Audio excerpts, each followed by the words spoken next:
Hello traders எல்லாருக்கும் வணக்கம். So இன்னைக்கு நிஃப்டி ஒரு அருமையான பவுன்ஸ் வந்து ஆயிருந்துச்சுங்க. ஸோ ஃபர்ஸ்ட் ஃபியூ மினிட்ஸ் வந்து செம்மையாக ஃபால் ஆயிட்டு அதுக்கப்புறம் உடனே பயங்கரமாக பவுன்ஸ் ஆயிருந்துச்சு. ஸோ எக்ஸாக்ட்லி நம்மளோட கான்ஃபிடன்ஸ் லெவல்ஸில் இருந்தாங்க ரொம்ப பர்ஃபெக்டான ஒரு ரிவர்சல் வந்து வந்துருந்துச்சு.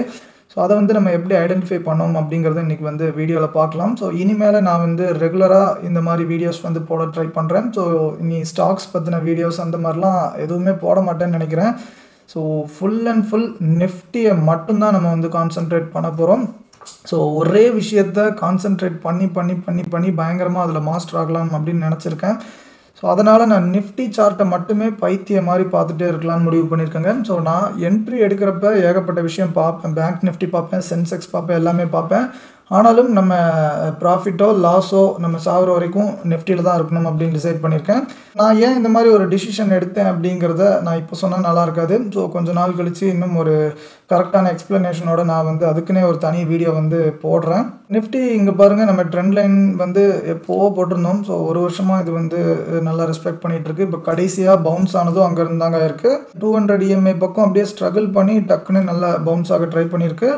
ஸோ ஆனால் இன்னும் கன்ஃபார்மாக ஃபுல்லாக புல்லிஷ் ஆகலை. ஸோ ஒரு 50 to 60% ஆயிடுச்சு. ஸோ இன்னும் 100% கன்ஃபார்ம் ஆகணும்னா இன்னும் இந்த 50 EMAவையும் கிராஸ் பண்ணி போகணும்.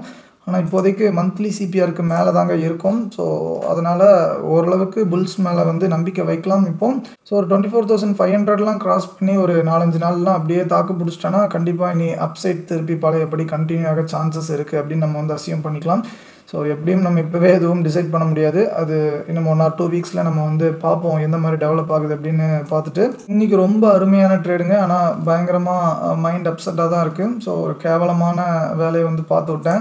அகைன் அண்ட் அகைன் எனக்கு ப்ராப்ளம் வந்து ஒரே விஷயத்தில் தாங்க இருக்குது. ஹோல்டிங் கெப்பாசிட்டி வந்து எனக்கு சுத்தமாக இல்லை. ட்ரேட் எடுத்துகிட்டு அதை வந்து தைரியமாக ஹோல்ட் பண்ணவே முடியல சுத்தமாக. ஸோ இன்றைக்கும் நான் வந்து ஒழுங்காக ஹோல்ட் பண்ணியிருந்தேன்னா 1.25 லட்சம் மேலே வந்து வந்திருக்கும். 1.25 to 1.5 லட்சம் பக்கம் வந்து வந்திருக்கும். ஸோ ஆனால் நான் வந்து ஹோல்ட் பண்ணலை. இன்றைக்கி பர்ஃபெக்டான என்ட்ரி. ஸோ நிஃப்டி ஃபியூச்சர்ஸில் பாருங்கள், நிஃப்டி ஃபியூச்சர்ஸில் வீக்லி சிபிஆர் சென்ட்ரல் லைன் அப்புறம் மந்த்லி சிபிஆர் லைனும் கோயின்சைட் ஆயிருக்கு. ஸோ அந்த இடத்துல எக்ஸாக்ட்லி ஒரு ட்ராகன் ஃப்ளை டோஜி மாதிரி போட்டிருக்காங்க. ஸோ நான் வேணால் ஜூம் பண்ணி காட்டுறேன். இங்கே பாருங்கள், ட்ராகன் ஃப்ளை டோஜி பர்ஃபெக்டாக போட்டிருக்காங்க. ஸோ அது மட்டும் இல்லாமல் பக்கத்தில் டைனமிக் ஜோன்ஸும் இருந்துச்சு. ஸ்பாட் சார்ட்லேயும் அது பக்கத்தில் டைனமிக் ஜோன்ஸ் வந்து இருந்துச்சு. ஆனால் ரொம்ப எக்ஸாக்ட்லி தொடலை. ஆனால் நான் அந்த வீக்லி சிபிஆரோட கான்ஃப்ளூயன்ஸையும் பார்த்துட்டு அப்புறம் பேங்க் ஸ்பாட் அண்ட் ஃபியூச்சர்ஸ்லேயும் டைனமிக் ஜோன்ஸ் வந்து கரெக்டாக டச் பண்ணிருந்துச்சு. ஸோ இது எல்லாமே டச் பண்ணுறப்ப கடைசி ஐடிஎம், ஸோ ஐடிஎம் ப்ரீமியம் சார்ட்டில் நீங்கள் வந்து செக் பண்ணணும். ஸோ இது வந்து ஒரு எக்ஸ்ட்ரா கன்ஃபர்மேஷன். இதுவும் இருந்ததுன்னா ரொம்ப நம்பிக்கையாக எடுக்கலாம். ஸோ இந்த ஐடிஎம் சார்ட்டில் வந்து பாருங்கள், ஸோ டைனமிக் ஜோன்ஸ் வந்து இருந்திருக்கு. ஸோ இதை வந்து அண்டர் எஸ்டிமேட் பண்ணாதீங்க. ஸோ எந்த அளவுக்கு பவர்ஃபுல்னு உங்கள் யாருக்கும் தெரியறதுக்கு சான்ஸே இல்லை. ஸோ நான் வந்து ரொம்ப நாளாக நோட் பண்ணிகிட்டு இருக்கேன். ரொம்ப சூப்பராக ஒர்க் ஆகுது. இந்த மாதிரி ஸ்பாட் அண்ட் ஃபியூச்சர்ஸில் வேறு சில நல்ல கான்ஃப்ளூயன்சஸ்லாம் வரும்போது இந்த ப்ரீமியம் சார்ட்லேயும் தப்பி தவறி இந்த டைனமிக் ஜோன்ஸ் மட்டும் இருந்துச்சுன்னு வைங்களேன், அங்கேயும் அவனுங்க வந்து டோஜி போட்டுட்டான்னு வைங்களேன். ஸோ இந்த மாதிரி ட்ரேட்ஸ்லாம் கண்ணை மூடிட்டு எடுக்கலாம். ஸோ நான் இன்றைக்கி இந்த இடத்துல தாங்க ட்ரேட் எடுத்தேன். ஸோ எவ்வளோ பெரிய ரிஸ்க் ரிவார்ட் வந்து வரும்னு பாருங்கள் இந்த மாதிரி ட்ரேட்ஸ்லாம். ஸோ இதோட ஸ்டாப் லாஸ் வந்து நான் எப்பவும் 30 வைப்பேன். ஆனால் இந்த செட்டப்புக்கு ஆக்சுவலி 20 to 23 கூட வச்சுக்கலாம், ஒன்றும் தப்பு இல்லை. டைனமிக் ஜோன்ஸ்க்கு லைட்டாக கீழே வச்சுன்னா நீங்கள் மேக்ஸிமம் 25 வரை கூட வச்சுக்கலாம். ஆனால் நான் எப்பவும் 30 தான் வைப்பேன். ஆனால் நிறைய பேர் 20 தான் வைக்கிறாங்க. ஸோ நீங்கள் 20 ஸ்டாப் லாஸ் வந்து வச்சுருந்தீங்கன்னா எவ்வளோ பெரிய ரிஸ்க் ரிவார்டுன்னு பாருங்கள். ஸோ 250 பாயிண்ட் வந்து ரீச் ஆயிருக்குங்க கடைசியாக. ஸோ 20 பாயிண்ட்ஸ்னால் ஆல்மோஸ்ட் 12 to 13 டைம்ஸ் வந்து ரிஸ்க் ரிவார்ட் வந்து கொடுத்துருக்கு. 1:13 அப்படிங்கிறதுலாம் பல பேர்த்துக்கு இதெல்லாம் வாழ்க்கையில் ஒரு டைம் அது அச்சீவ் பண்ண முடியுமா அப்படிங்கிற மாதிரிலாம் யோசிப்பாங்க. ஸோ ஆனால் நம்ம ஸ்ட்ராட்டஜிலலாம் ரொம்ப ஈஸியாக கிடைக்கும். ரொம்ப ஈஸியான மந்தில் ஒரு 5-6 டைம் வந்து கிடைக்கும். ஸோ ஆனால் நம்ம ஸ்ட்ராட்டஜி வச்சு அதில் கண்டிப்பாக ஈஸியாக என்ட்ரு ஆயிடலாங்க. ஸோ ஆனால் இதை ஹோல்ட் பண்ணுறதுக்கு தான் ஒரு தைரியமே வர மாட்டேங்குது. ஸோ இந்த விஷயத்தில் தான் நான் எப்படியாவது ஒர்க் பண்ணி டெவலப் பண்ணணும் அப்படின்னு நினச்சிருக்கேன். அந்த ஹோல்டு எப்படி பண்ணுறது தைரியமாக, ஸோ அப்படிங்கிறதுக்கு சில பல விஷயங்கள்லாம் பண்ணலாம் அப்படின்னு நினச்சிருக்கேன். இது ஓவர் நைட்டில் டக்குன்னு வந்துடாதுங்க. என்னமோ ஒன்று பண்ணி உடனே நம்ம வந்து இந்த மாதிரி டெவலப் ஆயிட முடியாது. ஸோ இதுக்கு வந்து கொஞ்சம் கஷ்டப்படணும் தான். ஸோ அதுக்கு என்னென்ன வழிகள்லாம் இருக்குது அப்படிங்கிறத நான் வந்து எக்ஸ்ப்ளோர் பண்ண ட்ரை பண்ணிகிட்ருக்கேன். ஆனால் ஒன்ஸ் நம்ம வந்து ஹோல்ட் பண்ண பழகிட்டோன்னு வைங்களேன். ஸோ இன்றைக்கெலாம் பாருங்கள், என்னோடய மந்த்லி டார்கெட்டே அச்சீவ் பண்ணியாச்சுங்க. என்னோடய மந்த்லி டார்கெட் 200 பாயிண்ட் தான் பிடிக்கணும், இப்போதைக்கு அது போதும் அப்படின்னு சொன்னேன். அன்றைக்கி என்னோட இந்த ஆப்ஷன் பையிங் வீடியோ பார்த்தீங்களா என்னன்னு தெரில. ஸோ அந்த வீடியோ பார்க்காதவங்க தயவு செஞ்சு போய் பாருங்கள். ஸோ லிங்க் வந்து நான் டிஸ்கிரிப்ஷனில் கொடுக்குறேன். ஸோ அதில் நான் வந்து சொல்லியிருப்பேன், மாதத்துக்கு 200 பாயிண்ட் பிடிச்சா போதும். ஸோ அது வந்து 2 நாள் கூட 100ன்னு பிடிச்சா போதும். மாதத்தில் 2 நாள் ட்ரேட் எடுத்தாலே எவ்வளோ நீட்டாக சூப்பராக ப்ராஃபிட் பண்ண முடியும் அப்படிங்கிறத நான் வந்து ரொம்ப தெளிவாக எக்ஸ்பிளைன் பண்ணியிருப்பேன். ஸோ இன்றைக்கெலாம் பாருங்கள், ஒரே ட்ரேட்லேயே அது வந்து ஈஸியாக அச்சீவ் ஆயிடுச்சு.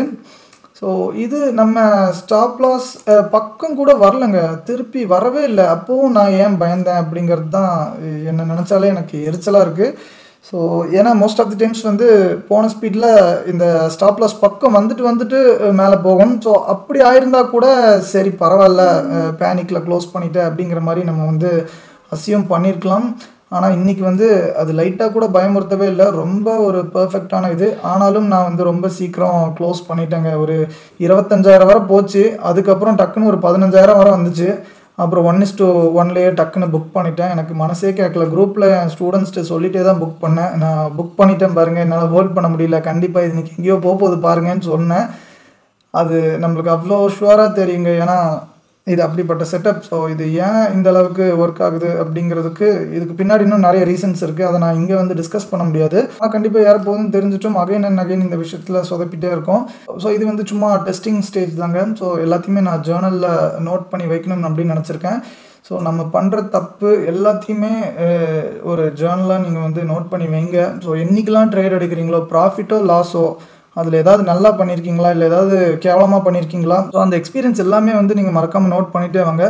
ஸோ ஃப்யூச்சரில் அதெல்லாம் எந்த அளவுக்கு ஹெல்ப் பண்ணணும்னு இப்போ உங்களால் யோசிச்சு கூட பார்க்க முடியாது. ஆனால் ஃப்யூச்சரில் பயங்கரமாக உங்களுக்கு ஹெல்ப் பண்ணும். ஸோ நானும் இத்தனை வருஷமாக பண்ணலை, ஜான்வரியிலேருந்து தான் பண்ணலாம் அப்படின்னு நினச்சிருந்தேன். ஸோ இதுக்கு முன்னாடி நம்மளாம் இஷ்டத்துக்கு என்னெல்லாமோ ட்ரேட் எடுத்துகிட்டு இருப்போம் ஒரு காலத்தில்.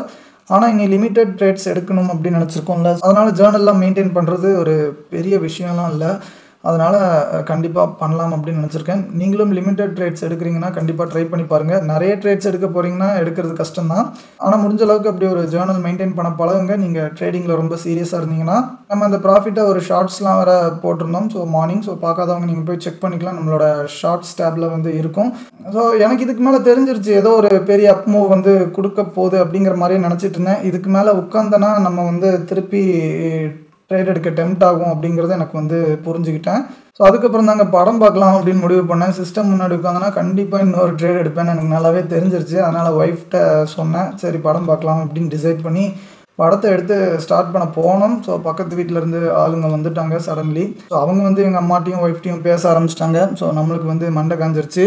சரின்னு சொல்லி திருப்பி சிஸ்டம் முன்னாடி வந்து உட்காந்தேன். ஸோ இந்த ட்ரெண்ட் லைன் வந்து மார்னிங்கே ஸ்டூடெண்ட்ஸ் குரூப்பில் வந்து போட்டிருந்தேன். ஸோ இந்த இடத்துலையே நம்ம வந்து ஐடென்டிஃபை பண்ணிட்டோம், ஒரு 12 o'clock பக்கமே ஐடென்டிஃபை பண்ணிட்டோம் இந்த மாதிரி ஒரு ட்ரெண்ட் லைன் வருதுன்னு. அதுக்கப்புறம் அவங்கெல்லாம் பேசிகிட்டு இருந்த கேப்பில் சிஸ்டம் முன்னாடி உட்காந்துருந்தேன்னா, ஸோ இந்த பிரேக்கை பார்த்து டெம்ப்ட் ஆகிட்டேங்க. ஸோ இந்த ட்ரெண்ட் லைன் வந்து பிரேக் ஆகிருக்கு பாருங்கள். ஸோ இதுக்கு வந்து கண்டிப்பாக நம்ம வந்து வெயிட் பண்ணணும். ஸோ இந்த மாதிரி ட்ரெண்ட் லைன் பிரேக் அவுட்ஸ்லாம் நம்ம எடுக்கிறோன்னா, ஸோ இது பிரேக் பண்ணிவிட்டு திருப்பி மேலே வந்து ரீடெஸ்ட் பண்ணுதா அப்படின்னு பார்த்துட்டு, ரீடெஸ்ட் பண்ணி திருப்பி கீழே எடுக்கிற மாதிரி இருந்துச்சுன்னா தான் நம்ம வந்து எடுக்கணும். ஸோ இதெல்லாம் தெரிஞ்சுமே நான் வந்து தெரியாமல் டக்குன்னு இங்கே வந்து என்ட்ரு ஆகிட்டேங்க. நான் மட்டும் இல்லை, இந்த மாதிரி ஏகப்பட்ட பேர் இந்த இடத்துல ஷார்ட் பண்ணியிருப்பாங்க. ஸோ அவங்க நிலமையெல்லாம் யோசிச்சு பாருங்கள். இங்கே டக்குன்னு உள்ளே தூக்கிட்டாங்க. ஸோ உள்ளே தூக்கின உடனே எல்லாரோட ஸ்டாப் லாஸும் ஹிட்டாக இருக்குங்க. ஸோ அதனால தான் ஒரு ஹியூஜான ஷார்ட் கவரிங் வந்துருந்துச்சு இன்றைக்கி. ஸோ இந்த இடத்துல ஷார்ட் பண்ணவங்களோட ஸ்டாப் லாஸ்லாம் இங்கே ஹிட்டாக இருக்கும். ஸோ ஹிட் ஆனதுலேருந்து எவ்வளோ பாயிண்ட் வந்து மேக்ஸிமம் பேருக்கு பாருங்கள், 140 பாயிண்ட் ரொம்ப ஈஸியாக கொடுத்துருக்கு. ஸோ ஸ்பாட்லேயே 140 பாயிண்ட் கொடுத்துருக்குன்னா நம்மளோட ப்ரீமியம் சார்ட்டில் ஆல்மோஸ்ட் 130+ கொடுத்துருக்கணுங்க எனக்கு தெரிஞ்சு. ஸோ நம்மளோட ஐடிஎம்லலாம் ஆல்மோஸ்ட் ஃபியூச்சர்ஸ் மாதிரி தான் இருக்கும். ஸோ 130+ மினிமம் இருக்கும்னு நம்புகிறேன். பார்ப்போம். 130 இந்த இடத்துல நம்ம என்ட்ரி எடுத்திருந்தேன்னா இங்கே பாருங்கள், அந்த ஷார்ட் கவரிங்கில் என்ட்ரு ஆகணும் அப்படின்னு முடிவு பண்ணியிருந்தா கூட இங்கே பாருங்கள் ஆல்மோஸ்ட் அதே சேம் பாயிண்ட்ஸ் வந்து கொடுத்துருக்குங்க. ஸோ இதுக்கு தாங்க சொல்கிறேன், ஆப்ஷன் பையிங்கை நீங்கள் குறை சொல்லிகிட்டு இருக்காதீங்க. ஸோ ஆப்ஷன் பையிங்கை விட பெஸ்ட்டு வேறு எதுவுமே கிடையாது. ஸோ ஆனால் என்ன, நீங்கள் ஏடிஎம்மில் எடுக்கக்கூடாது, ஐடிஎம்மில் எடுக்கணும். ஸோ அங்கேயும் 140 பாயிண்ட் கொடுத்துருக்கு. இங்கே பாருங்கள் ப்ரீமியம் சார்ட்லேயும் 140 பாயிண்ட் கொடுத்துருக்குங்க. So it's almost equal to futures. ஸோ ஃபியூச்சர்ஸில் 500 குவான்டிட்டி வந்து போட்டிருந்தேன்னா 3500 பக்கம் வந்து சார்ஜஸ் வருது. ஸோ இங்கே பாருங்கள், இங்கே ஒரு 300 to 400 தாங்க சார்ஜஸ் வந்து இருக்கும். 10 times வந்து சார்ஜஸை வந்து நீங்கள் கம்மி பண்ணலாம். ஸோ ஐடிஎம்மில் எடுத்தனா. ஸோ அதுவும் எவ்வளோ பர்ஃபெக்டாக ஃபியூச்சர்ஸ் மாதிரியே பாயிண்ட்ஸ் வந்து கொடுத்துருக்குன்னு பாருங்கள். ஸோ இந்த இடத்துல என்னோடய ஸ்டாப் லாஸ் வந்து ஹிட் ஆகும்போதே நம்ம வந்து ஐடென்டிஃபை பண்ணியாச்சு. கண்டிப்பாக ஒரு சூப்பரான ஷார்ட் கவரிங் வந்து வரப்போகுது அப்படின்னு. ஸோ ஆனாலும் சரி இதுக்கு மேலே நம்ம ட்ரேட் பண்ண வேண்டாம் அப்படின்னு சொல்லி பல்ல கடிச்சிட்டு நான் வந்து உட்காந்துட்டேன். ஆனால் நினச்ச மாதிரி டீசெண்டாக ஒரு மூவ் வந்து கொடுத்துருக்கு. ஸோ இங்கேயும் பாருங்கள் ஒரு டோஜி வந்து போட்டிருக்கான். ஸோ எக்ஸாக்ட்லி இந்த ட்ரெண்ட் லைன் மேலே ஒரு சூப்பரான டோஜி. ஸோ அந்த டோஜி போட்டதுக்கப்புறம் தான் பாருங்கள் எவ்வளோ பெரிய மேரிபோஸ் கேண்டில் வந்து போட்டிருக்கு அப்படின்னு. ஸோ 50 பாயிண்ட் ஒரே கேண்டில்னா இமேஜின் பண்ணி பாருங்கள் இந்த டோஜி வந்து இந்த இடத்துல எவ்வளோ பவர்ஃபுல் அப்படின்னு. டே பை டே என்னோட அனாலிசிஸ் ஸ்கில் வந்து பயங்கரமாக இம்ப்ரூவ் ஆகிட்டு இருக்கு. ஸோ எனக்கு நல்லா பச்சையாக தெரியுது. ஸோ நம்ம ஸ்ட்ராட்டஜியோட பொட்டன்ஷியல் வந்து எந்த அளவுக்கு இருக்குன்னு. ஸோ ஆனாலும் என்னால் ஃபுல்லாக யூட்டிலைஸே பண்ண முடியலைங்க. இன்னும் அந்த டிசிப்ளின் இல்லாதனால நான் வந்து ஸ்ட்ரகிள் பண்ணிகிட்ருக்கேன். ஆனால் இப்போ தான் ஒரு 5 to 10% வந்து இம்ப்ரூவ் ஆயிருக்கேன். ஸோ அது வந்து எனக்கு கண்கூடா தெரியுது. டிசிப்ளின் வைஸ் வந்து சொல்கிறேன். ஆனால் கூடிய சீக்கிரம் 100லாம் வர முடியுமான்னு தெரில. ஆனால் அட்லீஸ்ட் ஒரு 50% டச் பண்ணிட்டா கூட போதுங்க. ஸோ என்னோட ஸ்ட்ராட்டஜியை சூப்பராக கேபிட்டலைஸ் பண்ணலாம். ஸோ அதுக்கு தான் இப்போ ஒரு முயற்சி வந்து ஆரம்பிச்சிருக்கேன். ஸோ எதுவுமே ஓவர் நைட்டில் வராது. கண்டிப்பாக கொஞ்சம் டைம் எடுக்கும். ஸோ ஆனால் எவ்வளோ டைம் எடுக்கும் அப்படிங்கிறது நம்ம போடுற எஃபோர்ட்டை பொறுத்து தான் இருக்குது. ஸோ நான் வந்து ரெகுலராக அப்டேட் பண்ணுறேன். ஸோ இந்த மாதிரி லிமிட்டட் ட்ரேட்ஸ் நான் வந்து கரெக்டாக வர ட்ரேட்ஸ்லாம் நான் வந்து ரெகுலராக முடிஞ்ச அளவுக்கு நான் போட பார்க்குறேன். இந்த வீடியோலேயே நான் வந்து ஃப்ரீயாக 70% ஆஃப் மை ஸ்ட்ராட்டஜி வந்து சொல்லிட்டேங்க. ஸோ இது போக இன்னும் சில பயங்கர இம்பார்ட்டண்ட்டான மேட்டர்லாம் இருக்குது. ஸோ அது வந்து ரிமைனிங் 30% தான் என்னோடய கோர்ஸில் வந்து இருக்கும். ஸோ நீங்கள் என் கோர்ஸ் ஜாயின் பண்ண முடியாட்டியும் பரவாயில்லைங்க. ஸோ நான் முடிஞ்ச அளவுக்கு நான் போடுற யூடியூப் வீடியோஸை வந்து ரெகுலராக பாருங்கள். அதுலேயே நீங்கள் வந்து நிறைய கற்றுக்கலாம். அதை நீங்கள் உருப்படியாக ஃபாலோ பண்ணாலே உண்மையிலே சூப்பர் ப்ராஃபிட்டபுளாக இருக்கலாம். ஆனால் கோர்ஸ் ஜாயின் பண்ண முடியும், எனக்கு இன்ட்ரெஸ்ட்டும் இருக்குது அப்படின்னு நினைக்கிறவங்க தயவு செஞ்சு சீக்கிரம் காண்டாக்ட் பண்ணுங்கள். ஸோ நேற்று சொல்லியிருந்தேன் இந்த நியூ இயர் வர மட்டும் 25% வந்து ஆஃபர் கொடுக்குறேன். அதுக்கப்புறம் ஃபீயும் ஃபியூச்சரில் இன்க்ரீஸ் ஆகும் அப்படின்னு சொல்லியிருந்தேன். நம்ம கோர்ஸ் ஜாயின் பண்ணணும்னு நினைக்கிறவங்களாம் மிஸ் பண்ணாமல் பார்த்துருங்க. நான் லிங்க் வந்து டிஸ்கிரிப்ஷனில் கொடுக்குறேன். ஆனால் ஒரு 10 பீப்புளுக்கு தான் 25%, மற்றவங்களுக்குலாம் 15% தான் அப்படின்னு சொன்னேன்.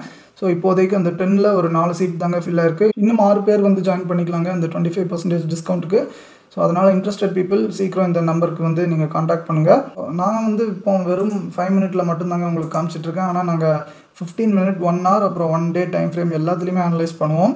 ஸோ ஸ்டூடெண்ட்ஸ்க்கு எல்லா டைம் ஃப்ரேம்லேயும் பார்த்து மற்ற சார்ட்ஸையும் பார்த்து அவங்களுக்குலாம் கொஞ்சம் பர்ஃபெக்டான டைமில் இதெல்லாம் அப்டேட் பண்ணணும் அப்படின்னு நினச்சிதாங்க இந்த 4 மானிட்டர் செட்டப் வந்து வாங்கினேன். ஒரு 20-30% தாங்க எனக்காண்டி வாங்கினேன். ஸோ ஒரு 70% வந்து ஸ்டூடெண்ட்ஸ்க்கு இன்னும் ஒரு நெக்ஸ்ட் லெவலில் சப்போர்ட் பண்ண ட்ரை பண்ணலாம் அப்படிங்கிற ஒரு இன்டென்ஷனில் தாங்க வாங்கினேன். இந்த மாதிரி மூவ்ஸ்லாம் வேறு ரொம்ப ஃப்ரீக்வெண்ட்டாக கிடைக்காது.